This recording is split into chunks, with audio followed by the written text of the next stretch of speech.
श्री भाई जी बाबा की, श्री भाई जी बाबा की, श्री भाई जी बाबा की। श्रीपद रत्नाकर जी का पाठ, पद संख्या 611।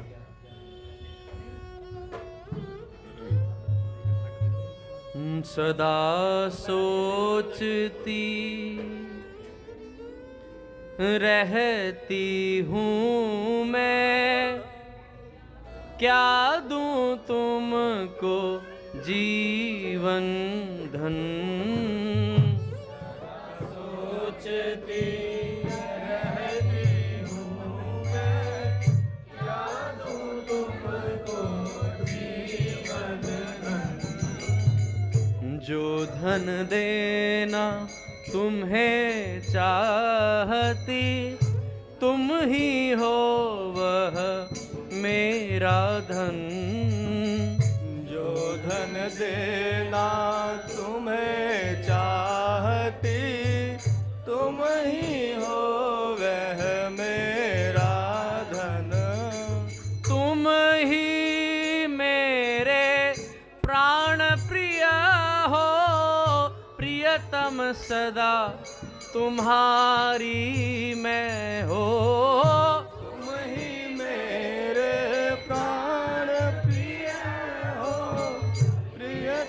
सदा तुम्हारी मैं, वस्तु तुम्हारी तुमको देते, पल पल हूँ बलिहारी मैं। वस्तु तुम्हारी तुमको देते, पल पल हूँ बलिहारी मैं। सुनाऊं कैसे अपने मन की सहित विवेक। प्यारे तुम्हें सुनाऊं कैसे अपने मन की सहित विवेक। अन्यों के अनेक पर मेरे तो तुम ही हो प्रियतम एक। अन्यों के अनेक पर मेरे तो तुम ही हो प्रियतम एक। मेरे सभी साधनों की बस एकमात्र हो तुम ही सिद्धि। मेरे सभी साधनों की बस एकमात्र हो तुम ही सिद्धि। तुम ही प्राणनाथ हो, बस तुम ही हो मेरी नित्य समृद्धि। प्राणनाथ हो, बस तुम ही हो मेरी नित्य समृद्धि। तन धन जन का बंधन टूटा, छूटा भोग मोक्ष का रोग।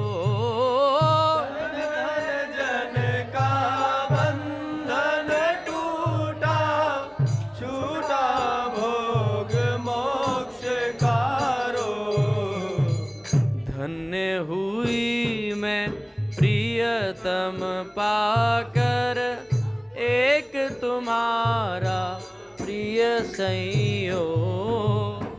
धन्य हुई मैं प्रियतम पाकर, एक तुम्हारा प्रिय संयोग। सदा सोचती रहती हूँ मैं, क्या दूं तुमको जीवन धन। सदा सोचती रहती हूँ मैं, क्या दूं तुमको जीवन धन।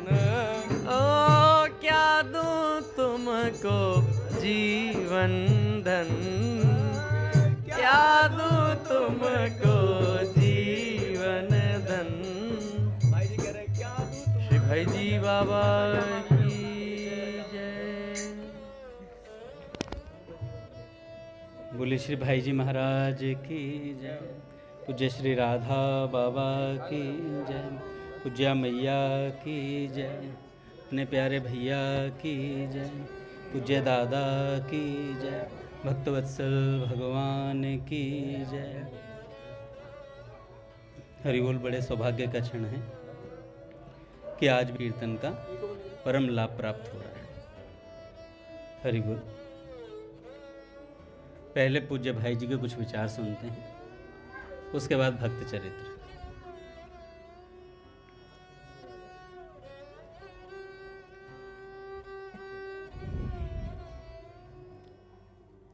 पूज्य भाई जी कहते हैं, जिस प्रकार आग में दाही का शक्ति स्वाभाविक है, उसी प्रकार भगवान के नाम में पाप को और विषय प्रपंच में जगत के मोह को जला डालने की शक्ति स्वाभाविक है। इसमें भाव की आवश्यकता नहीं है। किसी प्रकार भी नाम जीभ पर आना चाहिए, फिर नाम का जो स्वाभाविक फल है वह बिना श्रद्धा के भी मिल ही जाएगा। तर्कशील बुद्धि भ्रांत धारणा करवा देती है कि बिना भाव के क्या लाभ होगा, पर भाई जी कहते हैं, समझ लो ऐसा सोचना अपने हाथों अपने गले पर छुरी चलाना है कि बिना भाव के क्या लाभ होगा। ऐसा सोचकर नाम जब छोड़ देना, ये अपने गले पर छुरी चलाना है। भाव हो या ना हो, हमें आवश्यकता है नाम लेने की। नाम की आवश्यकता है, भाव की नहीं। भाव हो तो बहुत अच्छी बात, परंतु हमें भाव की ओर दृष्टि नहीं डालनी है। भाव न हो तब भी नाम जप तो करना ही है। देखो, भगवान का नाम भगवान का स्वरूप ही है। नाम अपनी शक्ति से, नाम अपने वस्तु गुण से सारा काम कर देगा। विशेषकर कलयुग में तो भगवान के नाम के सिवा और कोई साधन ही नहीं है। मनोनिग्रह करना बड़ा कठिन है। चित्त की शांति के लिए प्रयास करना बड़ा ही कठिन है, पर भगवान का नाम तो इसके लिए भी सहज है। बस भगवान के नाम की जोर से ध्वनि करो। माता देवहूति कहती हैं, जिसने भगवान का नाम ले लिया वह स्वपच ने भी सब कुछ कर लिया। भाव की इसमें अपेक्षा नहीं है, वस्तु गुण काम करता है। कई बार तर्क दे देते हैं, रोटी रोटी करने से क्या पेट भरता है, पर विश्वास करो भगवान का नाम रोटी की तरह जड़ पदार्थ नहीं है। यह शब्द ही ब्रह्म है। नाम और नामी में कोई अंतर ही नहीं है। प्रायः आलस्य और तर्क के कारण हम कह बैठते हैं कि नाम जप होता नहीं। अभ्यास बना लो, नाम लेने की आदत डाल लो। नाम लेत भव सिंधु सुखाही। इस पर श्रद्धा करो, इस विश्वास को दृढ़ करो। कंजूस की भांति भगवान के नाम को संभालो। निश्चय समझो, नाम के बल से बिना ही परिश्रम भव सागर से तर जाओगे और भगवान के प्रेम को भी प्राप्त कर लोगे। भगवान नित्य हमारे पास हैं, अत्यंत समीप हैं। एकांत कोठरी में जहां कोई घुस नहीं सकता, वहां भी भगवान हमारे साथ हैं। ऐसे भगवान का आश्रय लेते ही भगवान आश्रय देते हैं। भगवान के बल से सभी कुछ संभव है। सभी विपत्तियां हट सकती हैं। सारी लंका जल गई पर हनुमान जी की पूंछ नहीं जली, क्योंकि सीता मैया ने पूंछ नहीं जलने का संकल्प जो कर लिया था, हनुमान जी को गर्मी तक का अनुभव नहीं हुआ। आधुनिक जगत के बहुत से लोग कहेंगे यह बनावटी बात है, पर निश्चय मानो भगवान का आश्रय होने पर पूंछ में आग लगकर भी पूंछ न जले, यह सर्वथा संभव है। अवश्य ही सच्चा भक्त अपनी ओर से इस प्रकार के चमत्कार की इच्छा नहीं रखता। हम लोग तो मामूली अनिष्ट के भी टल जाने की चाह कर बैठते हैं। निरंतर भगवान का नाम लो, कीर्तन करो। मेरे विचार से सर्वोत्तम साधन यही है। हारे को हरि नाम, इसी उपाय से सबका मंगल दिखाई देता है। और किसी भी उपाय में राग द्वेष उत्पन्न हो जाकर फंस जाने का भय है। भगवान पर विश्वास हो, उनकी कृपा का भरोसा हो और निरंतर नाम जप होता रहे तो अपने आप ही निर्भयता आ जाएगी, साहस आएगा और विपत्तियों का टलना भी इसी उपाय से हो जाएगा। मनुष्य जब सब उपायों से हार जाता है तब उसे हरिनाम सूझता है, तभी वह हरिनाम को पकड़ता है और तभी उसे विजय मिलती है। भगवान का आश्रय ग्रहण करो, भगवान की कृपा पर विश्वास करो, जिससे मन में अशांति नहीं रहेगी।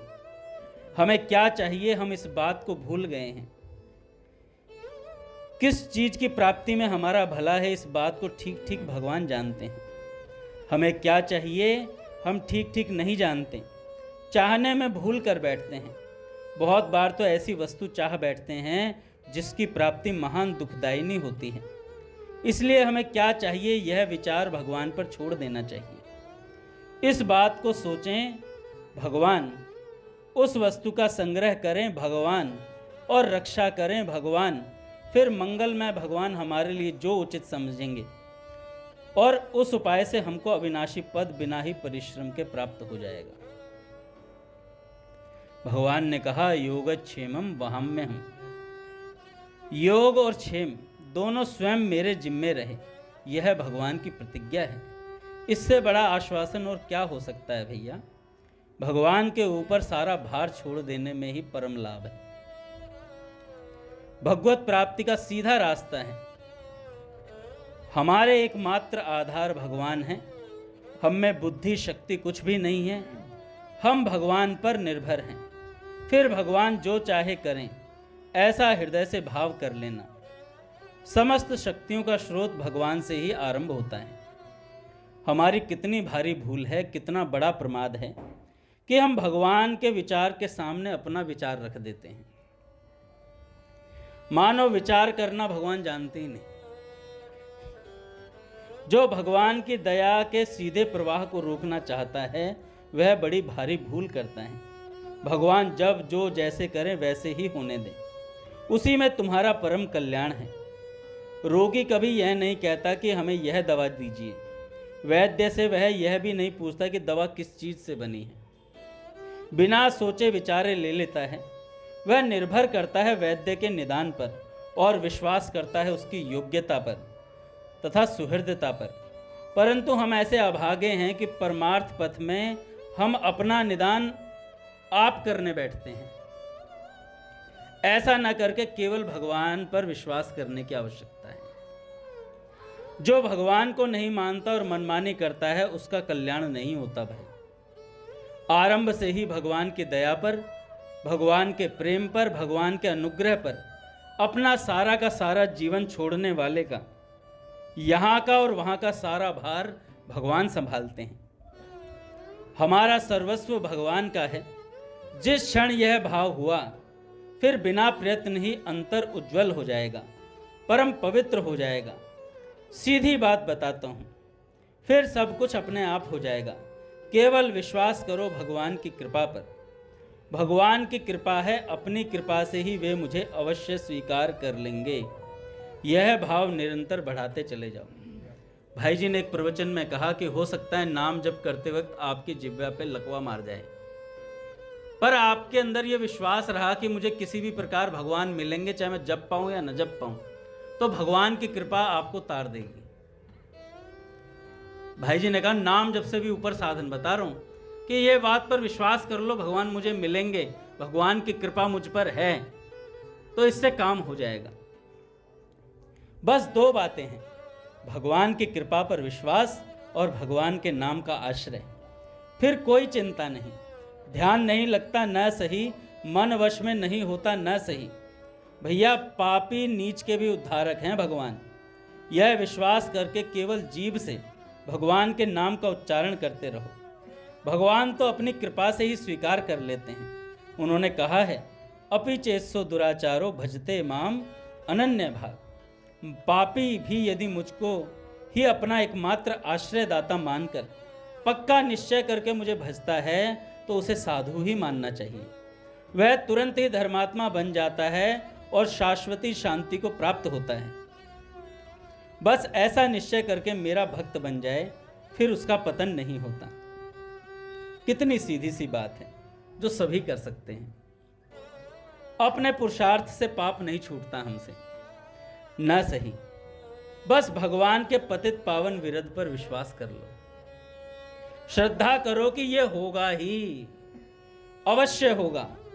क्यों कि सकल अंग पद विमुख नाथ मुख नाम की ओट लई है तुलसी प्रतीति एक के प्रभु मूर्ति कृपामयी है। बस विश्वास कर लो कि प्रभु मूर्ति कृपामयी है और जीभ से नाम का उच्चारण करो। यदि हम जीभ से भगवान का नाम लेंगे तो सभी अंग पुष्ट हो जाएंगे।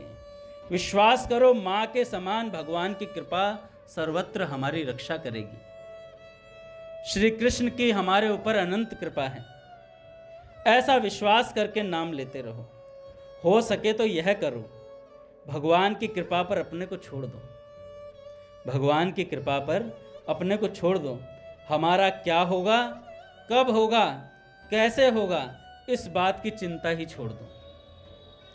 जैसे माता अपने बच्चे के कल्याण के लिए, रोग मिटाने के लिए कड़वी दवा देती है, वैसे ही भगवान जागतिक कष्ट, दारिद्र्य, अपमान और व्याधियां आदि भेजते हैं। वे देखने में कठोर हैं, पर वस्तुतः भगवान के आशीर्वाद हैं। वे शुद्ध करने के लिए, निर्मल बनाने के लिए ही आते हैं। मुझ पर भगवान की कृपा कम है, ऐसा मानने वाला भूल करता है। भगवान की कृपा तो सब पर है और अनंत है। हम चाहे कैसे भी क्यों ना हो, भगवान की कृपा, भगवान का सौहार्द हमें छोड़ ही नहीं सकता। वह सबको अपनाता है और ये अनिवार्य है। ये अनिवार्य है, बिल्कुल यही बात है। कठिन से कठिन परिस्थिति में भी यही मानना चाहिए कि भगवान की कृपा हम पर है और हमारे ऊपर है और वह अनंत है। मनमानी चीज सदा मिलती नहीं, कभी मिल जाती है, कभी नहीं मिलती। मिलने पर सदा टिकती नहीं। पुत्र धन की प्राप्ति हुई, मन में मान लेते हैं कि हमारे मन की हो गई। थोड़ी सी सफलता हुई, थोड़ा सा आनंद आया, फिर वही प्रतिकूलता और वही दुख। साथ साथ विषय आसक्ति के कारण पाप भी होते रहेंगे। इस प्रकार जीवन भर विषाद, शोक, पाप की कमाई ही साथ लगती रहेगी। मनुष्य आया था उन्नति के लिए, जीवन प्राप्त हुआ था भगवान की प्राप्ति के लिए, पर वह अपने इस वास्तविक लक्ष्य को भूल गया। विषयों में पढ़कर कमाने लग गया पाप। गंभीरता से विचारो तो पता लगेगा कि जीवन का उद्देश्य यह कदापि नहीं है। महात्माओं ने यह बात सबके लिए तय कर रखी है कि जीवन का लक्ष्य भगवत प्राप्ति है, पर मनुष्य इसको भूल गया। उसी का परिणाम है वर्तमान का संहार। विषय आसक्ति अत्यंत बढ़ जाती है, तब दूसरे के भले बुरे की परवाह नहीं रहती। दूसरे की दशा कैसी भी क्यों ना हो, पर हमें अपनी इच्छित वस्तु की प्राप्ति होनी चाहिए। भैया, जिस प्रकार सोने के घड़े में जहर भरा हो, विषय विष रस भरा कनक घट जैसे, वैसे ही विषय ऊपर से रमणीय प्रतीत होते हैं और भीतर इनमें दुख ही दुख भरा है। अपना सुधार चाहने वाले को, उन्नतिशील को यह नहीं देखना चाहिए कि दूसरा ठीक हो जाए, दूसरे सुधर जाएं, तब मैं भी सुधरूं। उसे तो अपना सुधार आरंभ कर ही देना चाहिए। अपना सुधार अपने द्वारा ही होगा। यह समय ही कलयुग का है। मन अच्छी बात तो जल्दी ग्रहण नहीं करता, बुरी बात को लपक लेता है। इस कलयुग में वस्तुतः अच्छी बात मिलती भी बहुत कम है। कहीं मिल भी जाती है तो ग्रहण नहीं होती, और ग्रहण नहीं होने में हमारे अंतर का मल ही कारण है। अंतर के मल को नाश करने के लिए भगवान के नाम से बढ़कर दूसरा सुलभ साधन है ही नहीं। स्त्री, बच्चे, बूढ़े सभी भगवान के नाम को प्रेम से ले सकते हैं। भगवान के नाम में श्रद्धा नहीं हो, प्रेम नहीं हो, तो दूसरे के कहने से ही ले लो, कोई हानि नहीं। बस नाम लिया करेंगे, इस भाव से ले लो, आदत डाल लो, फिर काम होगा ही होगा। क्योंकि भगवान नाम में वस्तु शक्ति ही ऐसी है, पाप नाश करने की स्वाभाविक शक्ति ऐसी है कि जीभ पर नाम आते ही मल का नाश करेगा ही करेगा, और ये हमें भगवान से मिलाकर छोड़ेगा। भगवान हमारी तरफ खींचे चले आएंगे।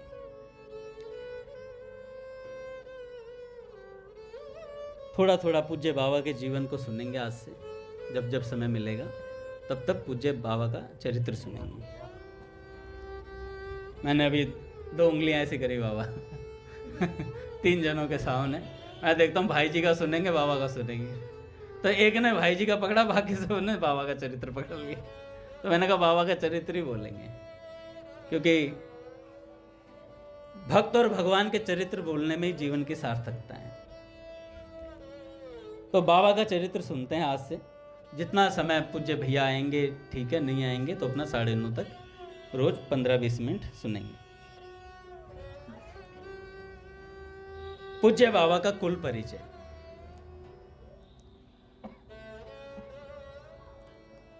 साधु कृष्ण प्रेम जी कहते हैं,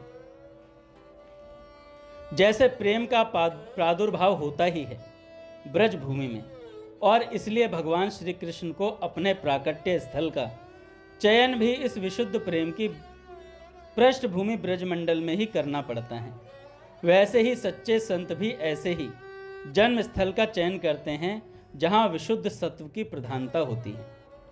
शास्त्र कहते हैं, जिस देश में जन्म लेते हैं भगवान, उस देश में उनकी 3 पीढ़ी पूर्व से ही संघिनी शक्ति का प्रकाश हो जाता है।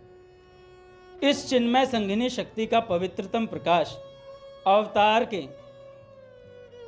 धाम गमन तक बना रहता है, एवं अवतार के गमन करने पर यह चिन्मय संघिनी शक्ति का प्रकाश ही अवतार के साथ उनके स्वधाम चला जाता है। परम पूज्य श्री राधा बाबा और पूज्य श्री भाई जी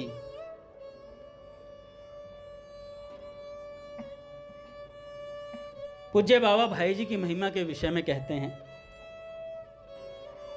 कि पिंजर काला प्रतीक यह है, ब्रज धरा अरण्य तथा प्रियतम, सब मातृ पितृ कुल के परिकर वे स्वसुरालय के भी प्रियतम, गोवंश वसन उपकरण सभी जन के तन धारण के प्रियतम, संघिनी शक्ति की परिणति ही जो है इन सब का ही प्रियतम। यह श्री पौदार महाराज का काला पिंजर शरीर ब्रजभूमि एवं अरण्य वृंदावन का प्रतीक है। उनके मातृ पितृकुल के तथा ससुराल के भी सारे परिकर, उनके यहाँ पालित गोवंश, उनके वसन उपकरण जो उनके तथा उनके जनों के तन धारण में निमित्त हैं, सभी संधिनी शक्ति की ही परिणति हैं। ये जो ऊपर पंक्तियां अभी हमने पढ़ी, पूज्य बाबा ने पूज्य भाई जी को अपने महाभावावेश में कही थी। श्री भाई जी ने इन्हें अपने स्वयं के हस्ताक्षरों में अंकित कर लिया था। ये पंक्तियां ही यहाँ उद्घृत हैं। कहने का तात्पर्य इतना है कि पूज्य भाई जी एवं पूज्य बाबा जैसे संतों का, जिनमें स्व सुख की वासना का संपूर्ण त्याग सहज ही होता है, जिनमें भोग तो क्या मोक्ष सुख तक की घोर विरक्ति रहती है, जिनमें अपने प्राण वल्लभ नील सुंदर श्री कृष्ण से निरंतर प्रीति दान की होड़ लगी रहती है। पट खुलेंगे महाराज। श्री राम जय राम जय जय राम,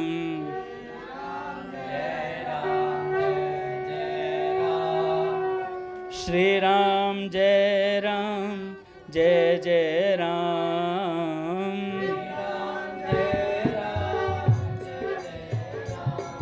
श्री राम जय राम जय जय राम,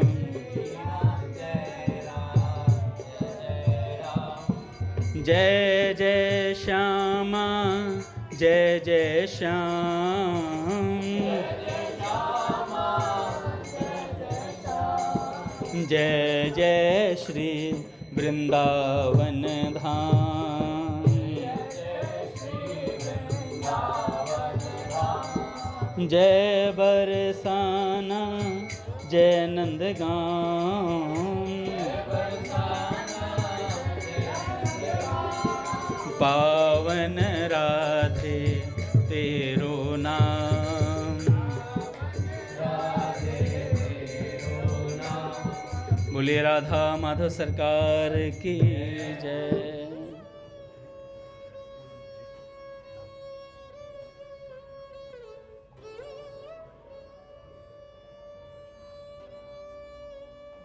पूज्य बाबूजी की महिमा जितनी बाबा ने गाई है, अगर बाबा नहीं होते तो पूज्य बाबूजी की महिमा के बारे में लोगों को पता ही नहीं चलता। एक बार जिन्होंने ये चरित्र लिखा है, साधु कृष्ण प्रेम जी, वे कहते हैं अगर बाबा जैसे संत ही मुझे झेल गए, अगर और कोई होता तो मुझे झेल नहीं पाता। साधु कृष्ण प्रेम जी ने कि अगर कोई और संत होता तो मुझे मार पीट के भगा देता, पर मैं बड़ा मुंह लगा था।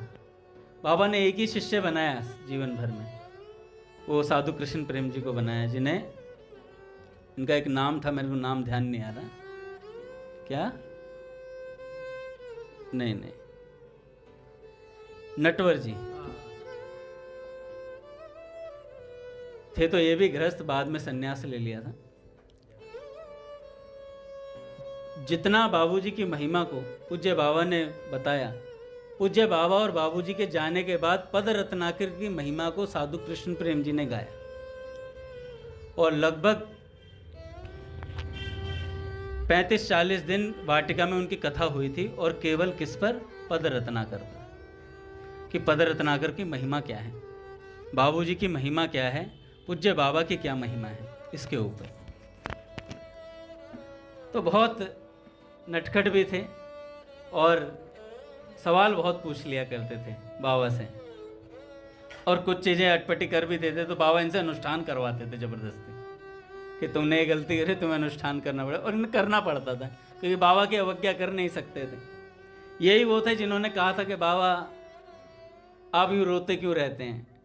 बाबा को देखा था ना झाँक के रतनगढ़ में, तो भूत नहीं लग गए हैं, तो कह रहे तुलसी माला दे दूं क्या बाबा आपके गले में, क्योंकि ये वल्लभ कुल के वैष्णव थे नटवर जी, तो वल्लभ कुल से थे। चिमनलाल गोस्वामी जी इनके शायद क्या लगते, मामा लगते थे, ध्यान नहीं आ रहा मुझे, पर रिश्ते में कुछ लगते थे। तो बाबा से कहने, बाबा तुलसी माला डाल देता हूँ आपके गले में, तो बाबा ने कहा और चिपट जाएंगे तुलसी माला से तो और चिपट जाएंगे भैया।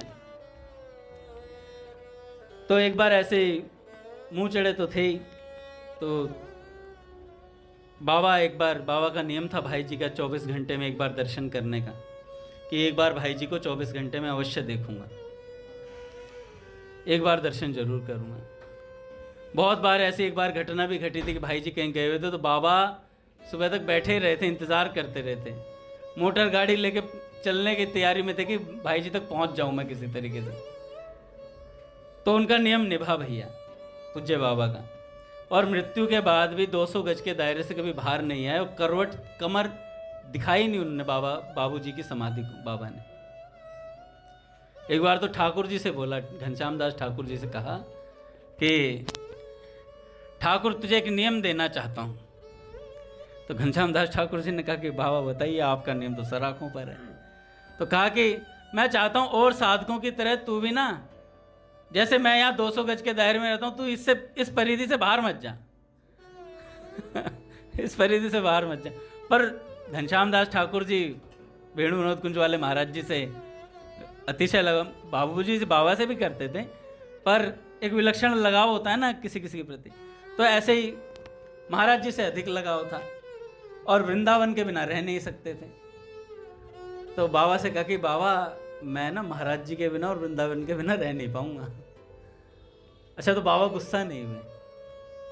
बाबा ने कहा ठीक बात है ठाकुर, जैसे तुम्हारी इच्छा हो वैसा करो, जैसे तुम्हारी इच्छा हो वैसा करो। तो ठाकुर को कभी बांधने का प्रयास, एक ही बार बोला बाबा ने, फिर बांधने का प्रयास नहीं करा, क्योंकि भगवान ने स्वयं कहा था कि मैं तुम्हारे पास आऊंगा। और रासलीला के जो बालक घनश्याम दास ठाकुर जी थे, उनमें साक्षात श्री कृष्ण के दर्शन बाबा किया करते थे। तो मैं बता रहा था कि साधु कृष्ण प्रेम जी ऐसे एक बार बैठे हुए थे, तो बाबा का नियम था 24 घंटे में एक बार दर्शन करने का। तो जैसे ही दर्शन के लिए बाबा सुबह सुबह उठते थे, अपनी कुटिया से भागने लगते, तो दीवार से यूँ झांक कर देखते थे बाबूजी को। बाबूजी क्या करते, अपने कक्ष से बाहर की तरफ निकलते और शौचालय की तरफ दौड़ते हुए जाते थे। भाई जी तेजी से चलते हुए जाते। तो साधु कृष्ण प्रेम जी ने एक बार देखा बाबा को, तो बाबा अटारी से यूं झांक झांक के बाबूजी के दर्शन कर रहे हैं। तो साधु कृष्ण प्रेम जी ने तपाक से बोला कि बाबा आप भी हाड़ मांस के शरीर ऐसी श्रद्धा रखते हैं? तो जब ऐसी बात बोल दी तो बात तो निकल गई। तो साधु कृष्ण प्रेम जी ने वही पुस्तक में लिखा कि अगर मेरी जगह कोई और होता और बाबा की जगह कोई और महात्मा होता तो पीटते कि ऐसी श्रद्धा मैं बाबूजी में रखता हूं और तुम बाबूजी को हाड़ मांस का शरीर बोल रहे हो, तो खूब पीटते। पर बाबा ने मारा नहीं, बाबा ने बुलाया, तुम इधर आओ जरा बैठो, लाइट डालो इस पर तो बाबा ने बुलाया, कहा कि इधर आओ। बुला करके कहा कि तुम क्या सोचते हो मैं हाड़ मांस के शरीर के दर्शन करता हूँ? तो कहे नहीं बाबा मेरे को समझ नहीं, आप बताइए अच्छे से। तो बाबा ने कहा कि अभी अभी सामने से वृषभानु किशोरी जा रही थी तेजी से चलते। मैं स्वरूप का वर्णन क्या करूं, नीली साड़ी पहने हुई थी और नख से शिक तक बाबा ने भाई जी के स्वरूप का वर्णन किया, श्री राधा रानी के स्वरूप का वर्णन किया कि कैसा स्वरूप है श्री जी का। आप कभी पुस्तक में पढ़ना, महाभाव दीनमणि पुस्तक में इतना सुंदर वर्णन है। आदि तो मेरे को तो शब्द ही पल्ले नहीं पड़ते, हमारे राधा रमण जी तो बेशक समझ जाएं, लेकिन अपने को तो बहुत सारी अलंकारिक बातें समझ में नहीं आती हैं। आँख कान नाक ये सब चीज़ें तो समझ में आती हैं, थोड़े बिछुए वगैरह ये सब शब्दावली पढ़ी तो समझ, पर बाकी जो अंतरंग बातें वो हमारे राधा रमण जी जानते हैं भैया। उनको श्री जी का अच्छा तत्व का रहस्य है, पता है। हाँ तो भरनी पड़ेगी भैया, क्योंकि महाभाव दीनमणि में आपका नाम आया है, ये बात खोल देता हूँ मैं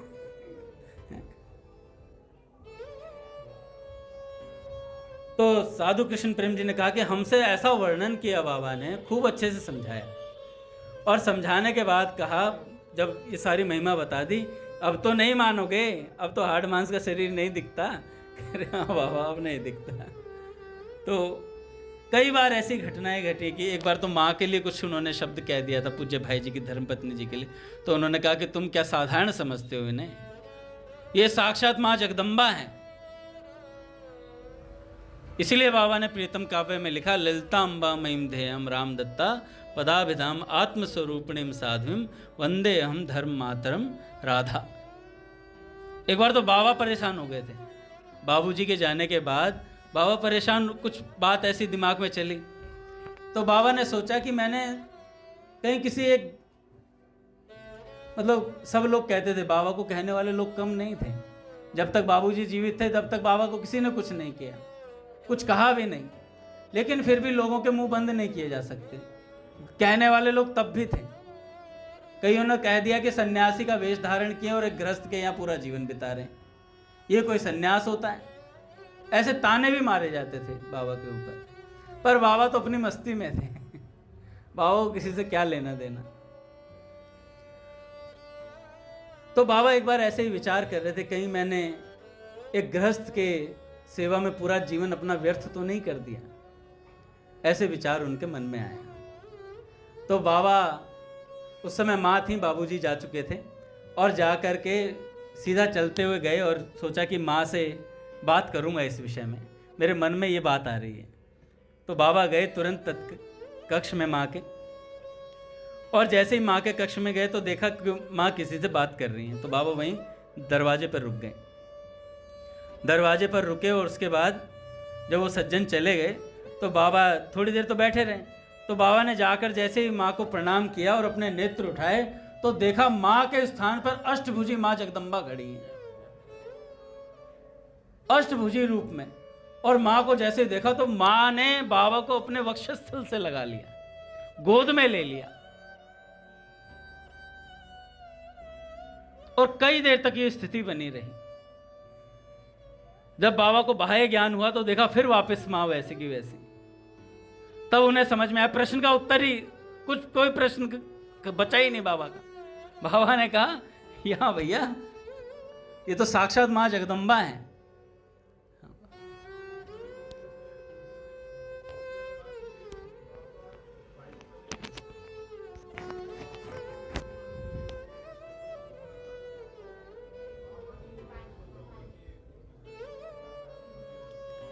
नहीं, जैसे कि बाबा क्या होता है कि कई जब लोग भारी आवरण ऐसा होता है ना, तो व्यक्ति उस समय सोच लेता है उस स्थिति में।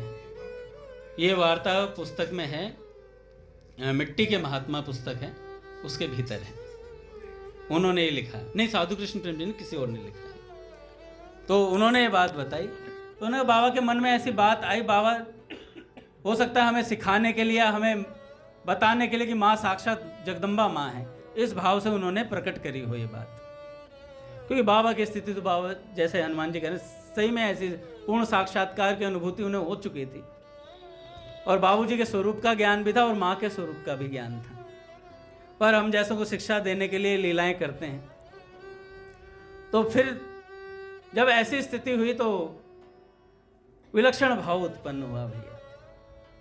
फिर तो क्योंकि और किसी के कहने पर बाबूजी की समाधि पर जब बन रही थी, बाबूजी की जब समाधि बन रही थी, तो उसमें क्या कहते हैं वो क्या टिकिया होती, क्या मेरे को शब्द ध्यान नहीं आ रहा, उसमें या मिट्टी लगा लो या कुछ इस तरीके की मिट्टी का कुछ समाधि के उसमें देना था कि भाई ये सब लोग अपनी अपनी ईंट रखना जैसे कहते हैं, इस तरीके से सब दे रहे थे। तो माँ ने बाबा से कहा कि बाबा ने कहा कि मैं तो, मेरी हिम्मत नहीं हो रही है बाबूजी की समाधि की तरफ जाने की। इस तरीके से मैंने बाबूजी को कभी देखा नहीं था, मैंने कभी सोचा नहीं था कि मेरा संग बाबूजी छोड़कर चले जाएंगे बाबूजी मुझे। तो बाबा बड़ा विषाद में थे, थोड़े से उदास थे। तो बाबा ने कहा कि नहीं, मैं नहीं जाऊंगा। तो माँ ने कहा कि कोई बात नहीं, आप पूजा अर्चना मत करना कुछ भी, सिर्फ हमारी तरफ से एक ईंट रख दो या कुछ रख दो इस तरीके से। तो बाबा ने वहां रखा और इतने भरे हुए कंठ से रखा कि बताया नहीं जा सकता उस वर्णन को। तो उस समय बाबा को अनुभूति हुई कि पावन कक्ष पे बाबूजी खड़े हैं। बाबा को अनुभूति हुई उस समय कि पावन कक्ष पे बाबूजी खड़े हैं। प्रेम ही विलक्षण था, प्रेम ही विलक्षण था। अपने बाबू सा, जब बाबूजी के महाप्रयाण का समय था तो बाबू साहब को गेट पर रखा हुआ था। बाबा ने कहा था कि आप दरवाजे पर रहना, जब तक आप दरवाजे पर रहोगे मृत्यु प्रवेश नहीं कर सकती। कि दाऊ जी के भाव से बाबा ने उन्हें नियुक्त किया हुआ था। सुबह सुबह बाबा फटाफट बाबूजी के पास आए। बाबूजी के पास आने के बाद देखा तो सब लोग, क्योंकि भैया रात्रि से ही कई महीनों से एक क्रम चल रहा था, कई महीनों से क्रम चल रहा था। ऐसा लगता था कि बाबूजी आज गए, आज कल पता नहीं बचे। फिर बाबूजी क्या करते थे कि सबको प्रवचन देते थे। ऐसी स्थिति में भी बाबूजी सबको ढांढस बंधाते थे, कोई बात नहीं, शरीर तो आना जाना लगा रहता है, इसमें आसक्ति नहीं करें, इस तरीके से प्रवचन देते हैं। और फिर एकदम से स्थिति ठीक हो जाती बाबूजी की, तो सब निश्चिंत हो जाते, अब बाबूजी कहीं नहीं जाएंगे। लेकिन फिर से एक उफान सा आता था, फिर सब कहने लगे अरे बाबूजी मत जाइए, बाबूजी मत जाइए। जैसे होता है ना कि एकदम ठीक हो जाए तबीयत, तो फिर सब निश्चिंत हो जाते हैं, अरे कोई बात नहीं, फिर भीड़ कम हो जाती है। और जैसे ही बीमार हो जाता है फिर भीड़ पड़ जाती है। तो यही क्रम चल रहा था लगभग 3 महीनों से। तो बाबा, जिस दिन बाबूजी का महाप्रयाण का समय था, मैं ये बात इसलिए बता रहा हूँ कि उनके प्रेम का महत्व बताकर कि चरित्र आगे बढ़ सकता है, मुझे ऐसा लगता है भैया। क्योंकि बाबा का जब मैंने सबसे पहले बाबूजी का चरित्र नहीं पढ़ा था।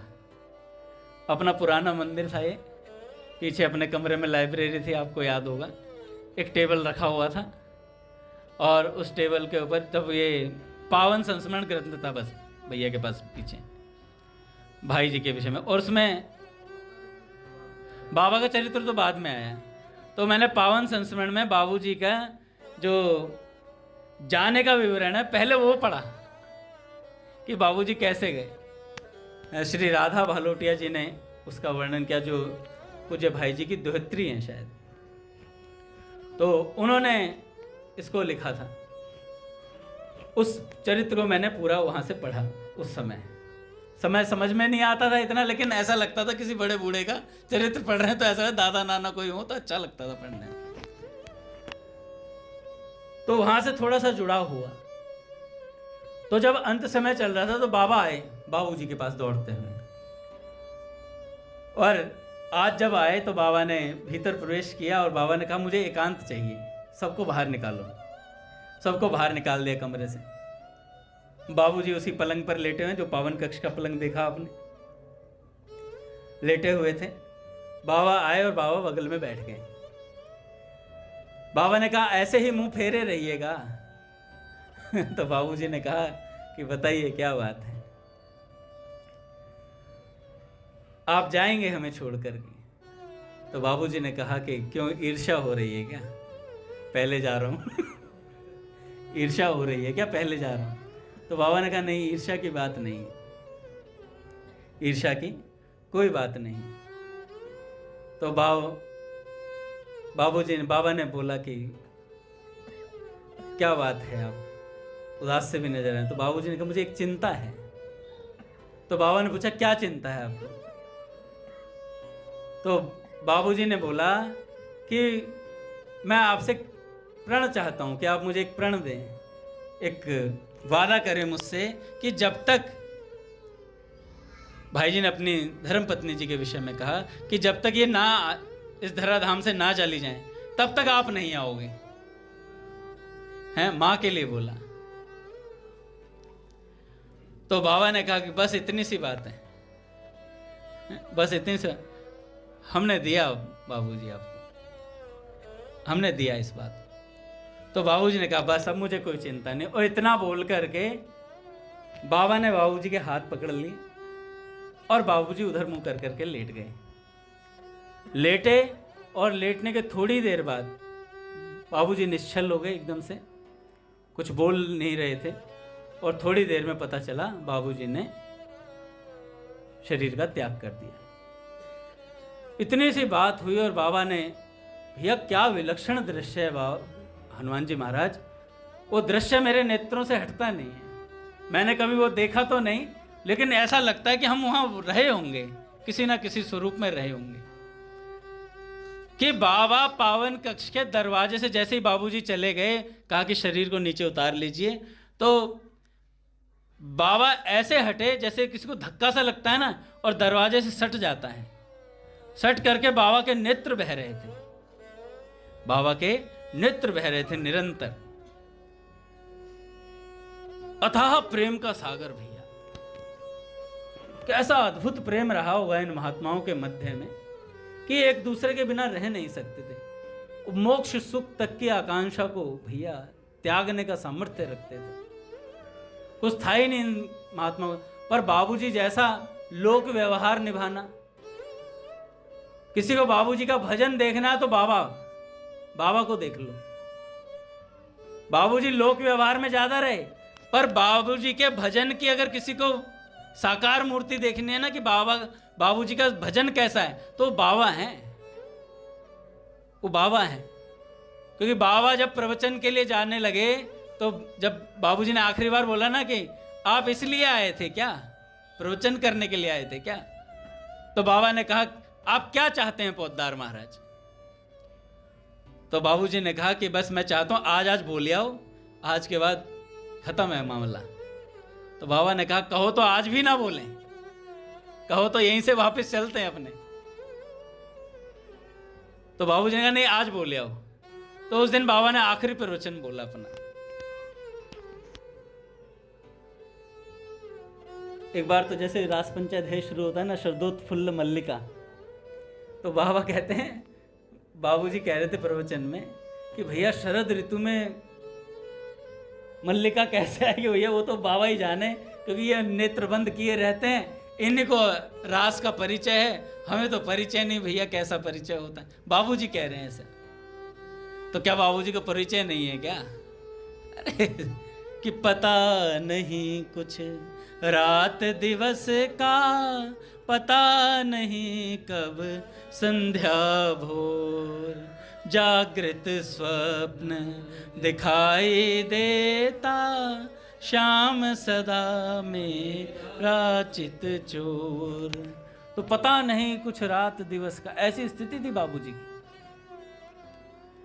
और बाबा जब राधाष्टमी के पंडाल में बैठते तो लोगों की राधाष्टमी तो बाहर चल रही होती थी और बाबा नेत्र मूंद करके स्टेज पर बैठते थे कि चल क्या रहा है, कुछ नहीं पता होता था। एक बार तो ढांडनिया जी और एक ढोलकिया जी थे, दो परिकर थे। वो खूब नाचते थे राधाष्टमी पे, एक ढोल बजाते थे, एक नाचते थे। और इतना नाचे एक बार और बधाई लेने के लिए आए। अच्छा, वहाँ पे भी मर्यादा थी, कोई स्त्रियों के मध्य नहीं जाता था। स्त्रियों का बैठने का, आज भी वाटिका में जाएंगे तो दधी कांध हो या कोई उत्सव हो, उसमें स्त्रियां पार्टिसिपेट नहीं करती हैं, उनको बिठाया जाता, दूर रखता है। तो माँ बैठी हुई थी, पूज्य भाई जी की धर्म संगनी। तो माँ बैठी हुई थी, तो ढोलकिया जी और ढांडनिया जी बार बार माँ की तरफ इशारा करें, माँ बधाई है, बधाई दो बधाई। अब माँ मर्यादा की वजह से उठ ना सके, बधाई दें कैसे। अब काफी देर हो गई ऐसे करते करते, खूब राधा नाम कीर्तन करें और बार बार माँ की तरफ इशारा करके, माँ बधाई हो, बधाई दो बधाई। अब भाई जी ने देख लिया, भाई जी कह रहे इन्हें बधाई की बहुत आवश्यकता है इन्हें बधाई दी जाएगी। तो क्या विलक्षण बधाई दी बाबूजी ने। पूज्य बाबा स्टेज पर बैठकर नेत्र मूंदे हुए और पूज्य बाबा नाम जप की सुमिरनी से नाम जप कर रहे हैं। बाबूजी गए और बाबा की माला ली, बाबा से जप करने की माला, और ढांडनिया जी को दे दी, ये लो बधाई। और सोचो, बाबा की माला किसी को बधाई के स्वरूप में मिल जाए, कैसा विलक्षण सौभाग्य रहा होगा। तो ऐसे सब बधाई मांगते थे। ठाकुर जी गए, घनश्याम दास ठाकुर जी, ढांडनी वो ढाड़ी बालक बन करके, मूछ लगा रखी थी आज, और मूछ लगा करके पहुंचे, बाबा बधाई दे दो बधाई। तो इतनी बात बोली तो बाबा ने क्या किया, पहले तो नेत्र नहीं खोले, तो बाबूजी ने कहा कि अपना घनश्याम है घनश्याम। तो बाबा ने चपत लगाई, तो उन्होंने बोला ठाकुर जी ने, बाबा हम तो युगल के उपासक है, एक तरफ से काम नहीं चलेगा, कुछ और भी दो। तब फिर बाबा ने बाबूजी की धोती की कनारी फाड़ करके दी कि सावर सुंदर की धोती की यह एक कनारी फाड़ी है, तुम तुच्छ न वस्तु इसे समझो, इसमें ब्रजरस की खाड़ी है। तो ऐसा बाबूजी का महत्व, ऐसी बाबा की महिमा। आगे थोड़ा चरित्र कल हम सुनेंगे, समय हो गया। बोले राधा माधव सरकार की जय।